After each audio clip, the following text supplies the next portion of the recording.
How are you today? And are you loving this rain? Wish it was raining real estate. Wouldn't that be something? That's what we need. Yes, we need raining real estate. Well, let's see what's going on today. We have only 71 days of inventory, so the inventory is going down. Let me put on my earphones. There we go. Inventory is going down 71 days. And that's based on February's number of 78 homes sold per day. And look at this. It's the middle of March and we're selling more. We're selling 85 homes per day. Anyway, that's, geez Louise. Let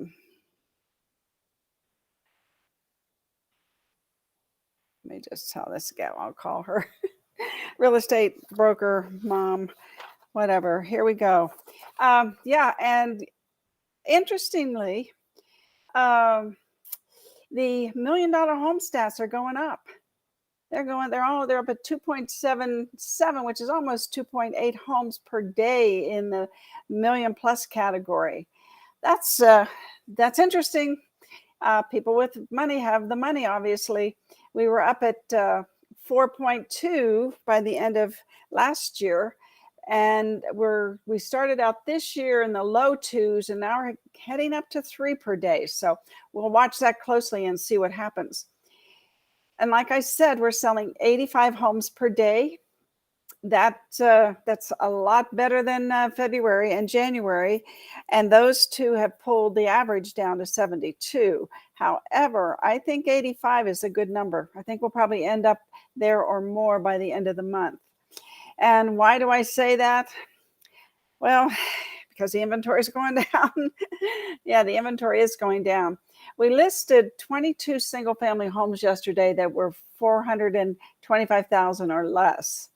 And 425 continues to be our median price. So it's hanging in there. The prices are not going down in our market.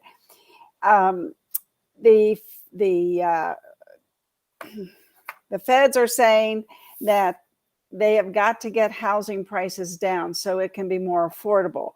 But the way they're going about it is by increasing the interest rates. Now, dipped down below 7 last week for just a fraction of time, and then they went back up. Now, with the banks run, we don't know what's going to happen. There's been different theories. I think CNBC said one thing. They were talking about how much the debt is as far as credit cards and how much it's increased this year. Well, of course, because people are going to pay their mortgages, their rents, their utilities, and eat before they pay so much on their credit cards. So that's why we have more debt than usual, one of the reasons. And then we're going out, instead of spending our savings, we're going out and we're charging things. And some of those interest rates are pretty high. Yeah, I mean, it costs you $1.25 to buy a dollar item because the interest is 25% annually. So that's huge. You're paying a premium. It doesn't help inflation though. So how they're going to control the housing market, which is 18% of the economy, is we got to watch it because we don't know what they're going to do. I'm not going to say it's scary. But the unknown has always got a little bit of fear attached to it. What else is going on here that's remarkable? Nothing really. Just the inventory is going down. Prices are holding steady. And the $1 million homes are increasing in the number of sales per day. So having said all that, just keep in mind that if you're farming, and you've been farming neighborhoods and what have you, that keep doing that. The other suggestion is perhaps start targeting those high-end apartment dwellers. You know, the ones that have the $2,000 to $3,000 rent. They might just be interested in, they might just be your next buyers, because eventually what it's up comes down, and I believe the interest rates will come down. I don't know when, but in the meantime, you could be marketing and farming people who would be the most likely to purchase when that happens. Right now, I believe that would be those apartment dwellers in that price point, $2,000 to $3,000. And as Paige told me, Paige is works with us in property management, and she came from a huge apartment conglomerate, and she said, all the fees that you have to put down when you rent an apartment, when the mortgage market is a little bit better, you can use those fees and buy a house. Of course, your credit has to be pretty good, but I think the point is that maybe people don't know that. Maybe you should do some investigating and find out what it takes to get into one of those high-end apartments as far as the fees, and then make a video about that and appeal to those people and so on and so forth. So lots of ideas out there to keep you in front of people. And if you're not, the market belongs to those who market. You've heard me say that a couple hundred times. So we have a little hack today. Let's get out of this for a second. We have a little hack today for Instagram, and you might be aware of this or not. If you're not, we'll see. Let me go see where the little snippet is. So Meta is Facebook, and Meta has given advertisers now the ability to retarget just their Instagram followers. So if you've got followers, you can just retarget the people that have followed you. Now, a lot of times those followers stop following you, but they continue to remain up there in that number of followers attached to you. So imagine being able to just retarget those followers with exclusive content, okay, or some kind of a special offer, knowing that they would see it. So it used to be when you would create a custom audience inside of the Meta ads, talking Facebook mainly, that you would target anybody who's ever engaged with your Instagram account at all. Now, you can begin by launching your Meta Ads Manager, business.facebook.com, tap the audiences in the tool section, and then from there, you're going to choose to create what's called a custom audience. Tap that option. You'll see lots of different ways to retarget. So including now an Instagram account. So you're going to choose the Instagram account. And then in the events drop down, you're given the ability to retarget your followers as a new option, whereby only your followers will see the ad. And I think I clipped that instruction here. Let's see where I put it. I think we have it somewhere here. Let's show this in the screen. Yeah, here it is. And then my friend Jason did this. So he's basically going to give you a follow along of what I just said. Begin by launching your Meta Ads Manager, business.facebook.com. Tap audiences in the tools section, and then from there, you're going to choose to create what's called a custom audience. Tap that option. You'll see lots of different ways to retarget, including an Instagram account. Choose the Instagram account, and then in the events drop down, you're given the ability to retarget your followers as a new option, whereby only your followers see the ad. So that is the step-by-step, and of course you can replay that if you want to do that with your phone in hand. Moving on. Okay, so we talked about the stats. We talked about the inventories dropping. Prices are holding steady. Interest rates back up from where they dropped down on Friday, back up to 7. And we talked about the Instagram hack. Now I want to say a little bit about ChatGPT, because it continues to come out with new tools. And the newest iteration of it is just around the corner. And this one I have been waiting for. And it's expected to arrive before the end of the month, which is really cool. So according to the latest news from Microsoft Germany, it will be a multi-mogul. Now, what does that mean? All these new words, right? Meaning Google has even further to go to keep up, especially after the public mistakes they've made by its own artificial intelligence search engine called Bard, B-A-R-D. And I know you probably know about it. I don't know if you use it. It's not quite as prolific, let's say, as Bing and ChatGPT. But anyway, it's another artificial intelligence platform. And of course, Google, you can't discount Google, because after all, it's synonymous with online searching, right?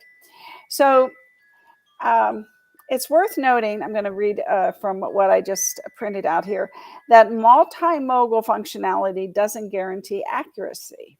Okay. We've already mentioned some of ChatGPT's limitations, especially for those who expect it to do all their work for them, which we highly do not recommend. That said, the news about ChatGPT-4, version 4, is exciting. After all, version 3 already changed how real estate professionals work, and we can't dive into the next version yet. However, Microsoft Germany confirms the approximate arrival date, which we talked about. Mr. Braun, CTO of Microsoft Germany, confirmed in a recent news release that ChatGPT-4 is coming in a week of March 9th, and it didn't quite make that. So hopefully now it will be by the end of the month. So modality refers to just the type of input an AI can process. So now to date, you have to type things in. We're talking text. So now we're talking images, videos, sound, and speech.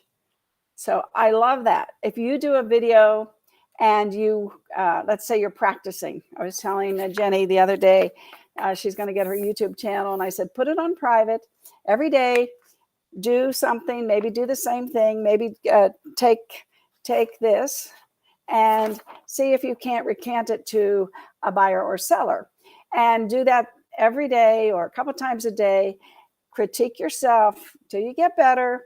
And then you will, by the end of those 30 days, you'll be ready to rip and roar and make your channel public. You can delete those practice videos, of course, if you want to. But anyway, that's a suggestion. Now you can take those practice videos and you can put them in ChatGPT and we'll see what it does with them.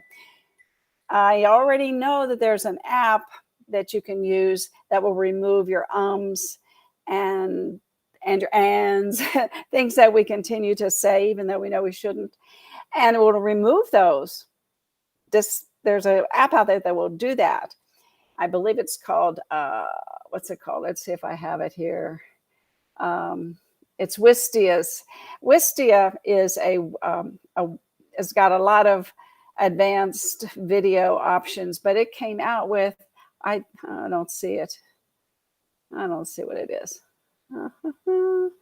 I'm going to learn how to use it and then I'll know. But anyway, so there's already an app that will remove the ums. I don't know if VEED.io has included that in some of their options. However, our videos are going to become more and more professional. And the more we do them, of course, the more at ease we are, the more confident we are, the more we can inflect our voice, not be so monotone and boring.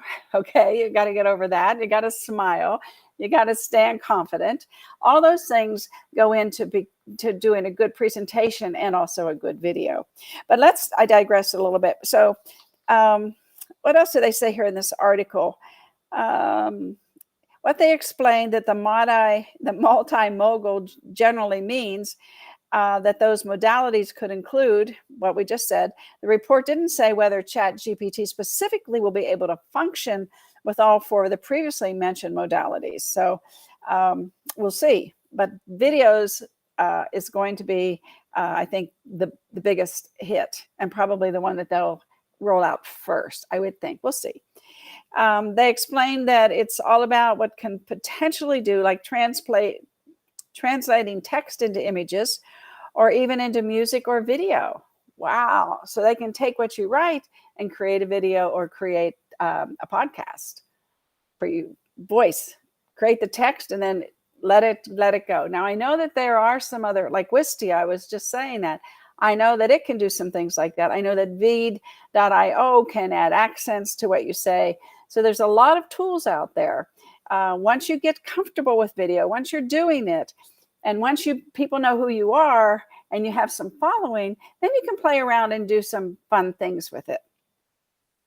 So while underreported in the United States so far, Microsoft Germany released the language model called Cosmos-1. And according to the news, The team subjected the pre-trained model to various tests. So that's good results in classifying images, answering questions about the image content, automated labeling of images. Now that's really cool. The alt text, where you have to label your images, which is good for SEO and good for when people are searching for you on Google. So optical text recognition and speech generation tasks, visual reasoning, drawing conclusions about images without using language as an intermediate step seems to be a key. So we'll see what all that means. It just means that this thing is getting pretty fancy. And the fancier it gets, the more opportunities for us to use it. And the first people to use it and get out there are going to be the people that get the most engagement. That's it for today. Not a lot going on. The rain's coming down. It's beautiful here in Vegas. We've had some beautiful weather, beautiful temperatures, and there's more around the corner. I hope you all have a fabulous day. Please comment, subscribe, like, whatever. Let me know how you're doing. If you like some of these hacks I'm giving you, if you know some more hacks, chime in, and then perhaps I'll do a video about them. But I try to keep up with everything. So you have a wonderful day. And I would be remiss if I forgot to say that we're having a class on Friday in risk reduction. It's a required class. Cybersecurity. Ken wrote it and produced it. And he also teaches it. And that's going to be this Friday from 10 to 1. Go to be.vegas and sign up. The wire fraud and the money that these hackers are stealing from us is in the trillions of dollars, and it has continued to climb and increase because they get more and more sophisticated as more and more people are using the internet for more financial transactions. So keep that in mind with your emails. Don't give out too much information, especially if you get hacked. Anyway, I love you all. You'll learn a lot if you come to the class. Things that you didn't know. We go over all the vocabulary of the hackers and teach you how to keep yourself safe and your clients safe. And the division just loves that. That's why they came up with a risk management requirement for CEs. Talk to you all later. Have a wonderful day.